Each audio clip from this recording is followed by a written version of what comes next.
Friends,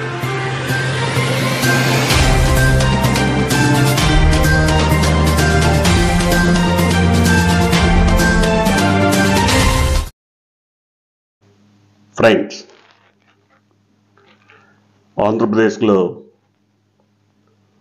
ప్రతిపక్ష నాయకుడు జగన్మోహన్ రెడ్డి లక్ష్యంగా రాజకీయాలను నడపాలని కూటమి నాయకులు నిర్ణయించుకున్నట్టుగా కనబడుతోంది. ఆయన పైన ఎంతగా అక్కసు వెళకెక్కుతూ అబద్ధాల ప్రచారంతో ప్రజల్లో చులకన చేయాలని ప్రయత్నిస్తున్నప్పటికీ జగన్మోహన్ రెడ్డి పైన ప్రజల్లో ఆదరణ పెరుగుతోంది తప్ప ఎక్కడా తరగటం లేదు. ముఖ్యంగా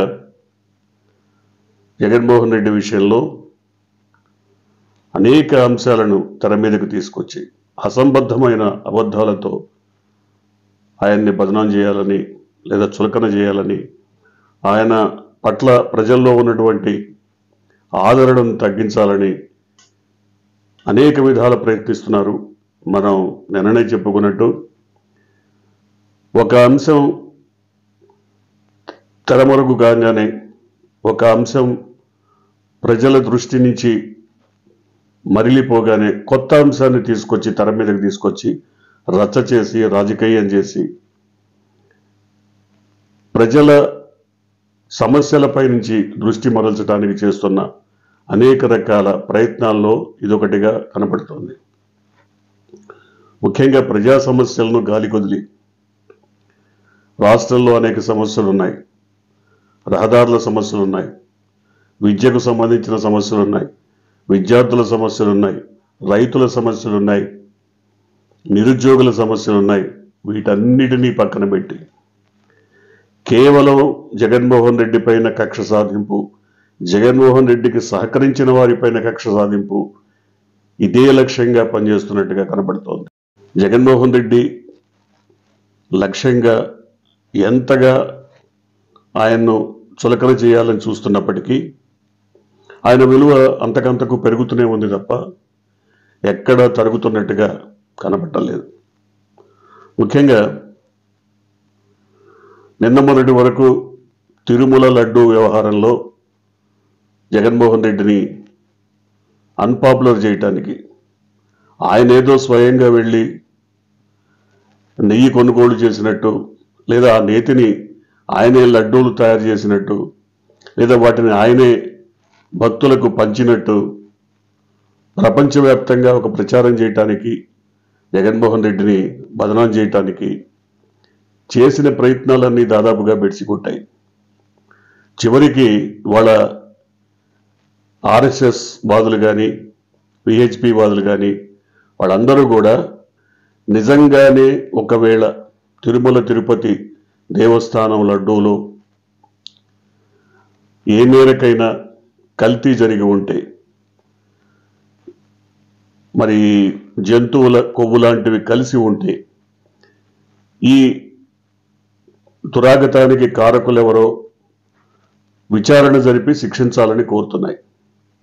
కానీ విచారణకి సిట్ స్థాయి మాత్రం కాదని అన్ని వర్గాలు చెప్తున్నాయి. ఎందుకంటే సిట్ అనేది రాష్ట్ర ప్రభుత్వ పరిధిలో పనిచేసే సంస్థ కాబట్టి, రాష్ట్ర ప్రభుత్వ అధినేతల నిర్ణయం మేరకు దర్యాప్తు కొనసాగుతుంది కాబట్టి సిట్ మీద ఎవరికీ నమ్మకం లేదు. సిబిఐ కానీ, కేంద్ర ప్రభుత్వ దర్యాప్తు సంస్థలు మరేవైనా చేయొచ్చు, లేదా జ్యుడిషియల్ ఎంక్వైరీ అయినా జరగాలని కోరుకుంటున్నారు. అయితే ఈ నేపథ్యంలో, ఈ వ్యవహారం అంతా కొనసాగుతున్న నేపథ్యంలోనే తాజాగా మరొక అంశాన్ని కూటమి తెర మీదకి తీసుకొచ్చింది. జగన్మోహన్ రెడ్డి ఇవాళ తిరుమల వెళ్తున్నారు,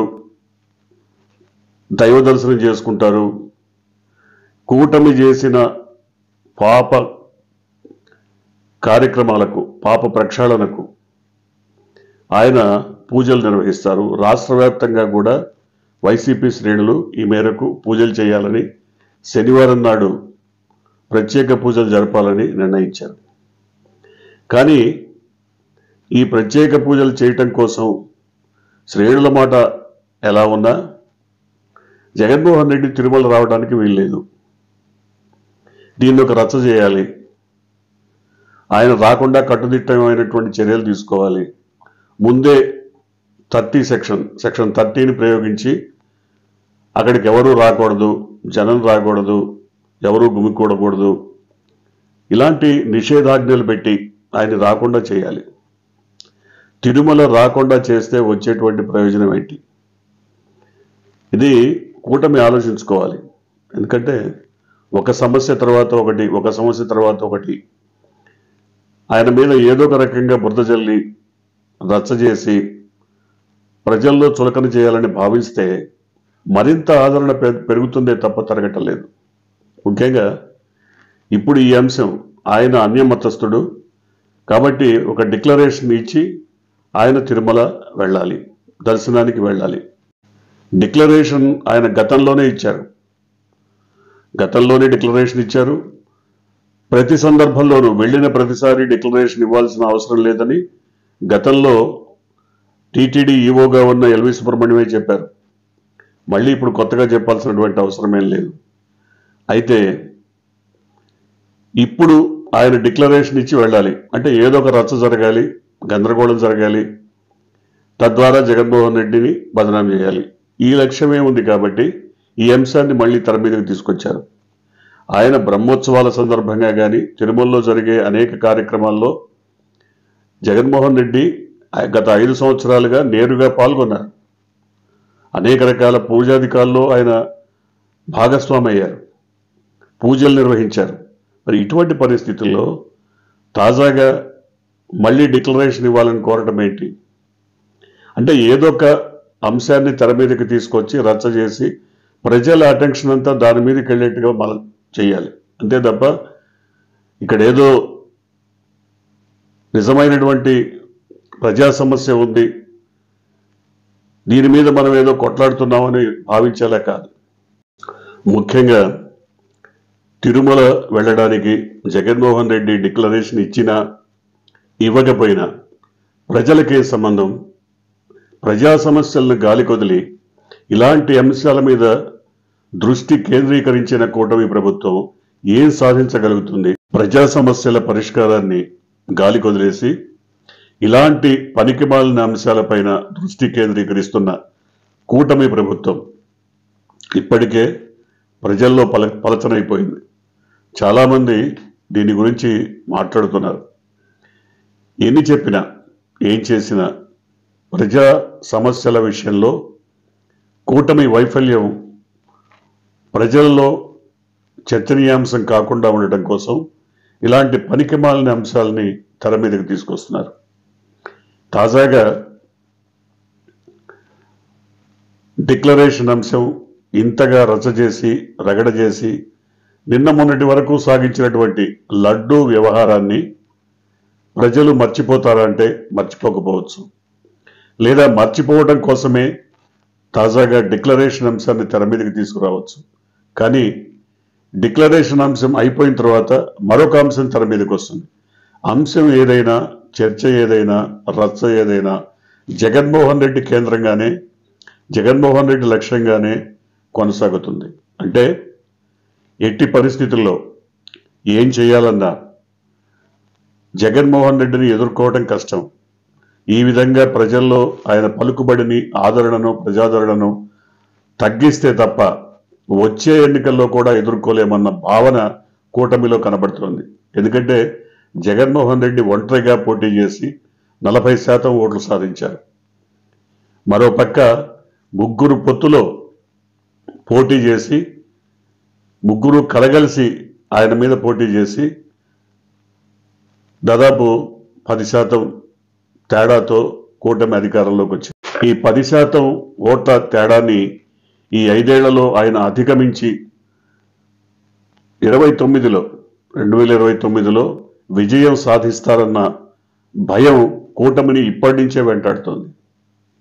సో ఆ భయంతోనే అనేక రకాల అంశాలని తెర మీదకి తీసుకొచ్చి జగన్మోహన్ రెడ్డిని వ్యక్తిగతంగానూ ఆయన ప్రతిష్ట దిగజార్చాలి, వ్యక్తిగతంగానూ బదనాం చేయాలి, ఆయనకు సహకరించిన అధికార యంత్రాంగం అందరినీ కూడా వేధించి వెంటాడి చివరికి వాళ్ళు మేము జగన్మోహన్ రెడ్డికి సహకరించడం వల్లనే ఇంత ఇబ్బందులు పడుతున్నాం, ఇంతగా అవస్థలు పడుతున్నామని భావించాలి.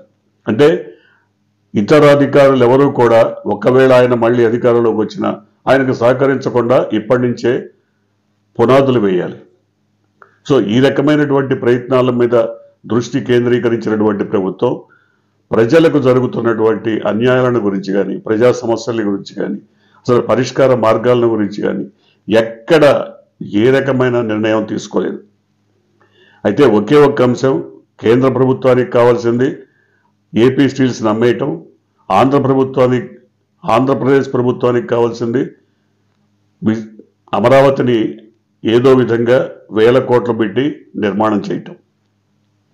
ఈ 2 అంశాల మీదే అటు కేంద్రం కానీ ఇటు రాష్ట్రం కానీ దృష్టి కేంద్రీకరిస్తున్నాయి తప్ప అనేక రకాల సమస్యలతో సతమతమవుతున్న ప్రజలకి సహకరించాలన్న దృష్టి ఎక్కడా కనపడలేదు. ఇంకా కావాలంటే చనిపోయిన రామోజీరావుకు ఓ 25 కోట్లు ఖర్చు పెట్టి నివాళులు అర్పించే ఘనమైన కార్యక్రమం చేయటం, అది ప్రజలకు సంబంధించిందా, ప్రజా కార్యక్రమమా? నేరుగా ఆయన చంద్రబాబుకి సహకరించి ఉండొచ్చు, చంద్రబాబు ఆయనకు సహకరించి ఉండొచ్చు, వారిద్దరి మధ్య పరస్పర లావాదేవీలు చాలా ఉండి ఉండొచ్చు. కానీ వాటితో ప్రజలకేం సంబంధం? ప్రజాధనాన్ని దుర్వినియోగం చేసి అట్లాంటి వాళ్ళందరికీ నివాళులు అర్పించే కార్యక్రమం అవసరమా? వీటన్నిటినీ ప్రజలు ప్రశ్నించకుండా ఉండాలంటే జగన్మోహన్ రెడ్డి పైన ఏదో ఒక అంశం తీసుకొచ్చి దాన్ని రచ్చజేసి దాన్ని చర్చించి ఈ విధంగా కాలం గడపాలి. అంటే దాదాపుగా ఈ ప్రభుత్వం ఈ 5 ఏళ్ల పాటు ఇదే రకమైనటువంటి చర్చలు రచ్చ కార్యక్రమంతో తమ పబ్బం గడుపుకొని వెళ్ళిపోతుందని దాదాపుగా అర్థమైపోతుంది. ఎందుకంటే ప్రజా సమస్యలు ఎన్ని ఉన్నా, ప్రజలకు సంబంధించిన అంశాలు ఎన్ని ఉన్నా వాటిని గురించి కనీసం ప్రస్తావించట్లా. స్టీల్ ఫ్యాక్టరీ గురించి, విశాఖ ఉక్కు ఫ్యాక్టరీ గురించి ఇంతవరకు మరి ముఖ్యమంత్రి కానీ, డిప్యూటీ ముఖ్యమంత్రి కానీ, లేదా ముఖ్యమంత్రి కుమారుడు కానీ ఎవ్వరూ కూడా మాట్లాడటల్లా.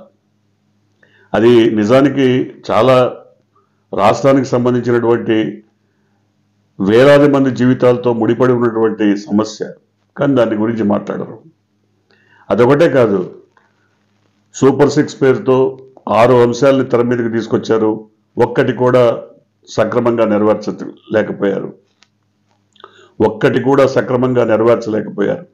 అయితే వాళ్ళు చెప్పేది ఏంటంటే, మేము వచ్చి కేవలం 100 రోజులే అయింది కాబట్టి ఇంకా మాకు చాలా టైం ఉంది, 4.5 ఏళ్ల టైం ఉంది కాబట్టి మేము ఏదో చేస్తాం, చివరికి 5 ఏళ్ళు ముగిసిపోయే లోపు ఏదో ఒకటి చేసి 1 నెల 2 నెలల్లో ఇచ్చేసి వెళ్ళిపోతాం.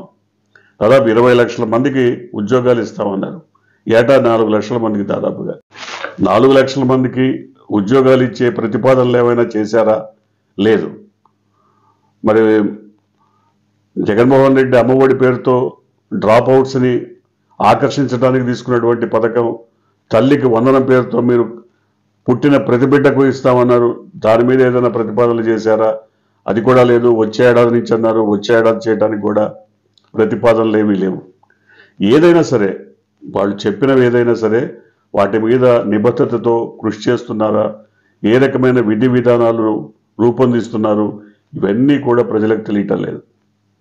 ప్రజలు ఒక పక్క వరదలు వస్తే రాష్ట్రంలో మరో పక్క వర్షాలు లేక ఇబ్బంది పడుతున్నటువంటి పరిస్థితి ఉంది.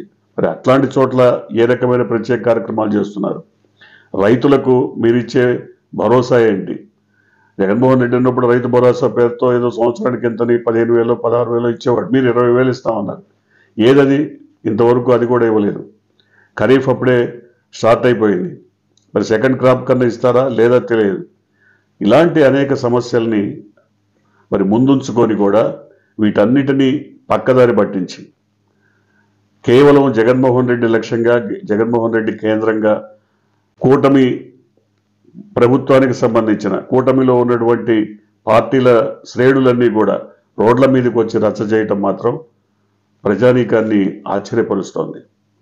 చూడాలి, ఇప్పటికైనా సరే ప్రజా సమస్యల పరిష్కారం దిశగా ఈ ప్రభుత్వం కదులుతుందో, లేదంటే డిక్లరేషన్ లాంటి పనికిమాలిన సమస్యల్ని కూడా చర్చనీయాంశాలుగా మార్చి వాటి మీదే రచ్చ చేసి ప్రజల దృష్టిని ఆకర్షించాలని కోరుకుంటుందో చూడాలి ఏం జరగబోతుందో.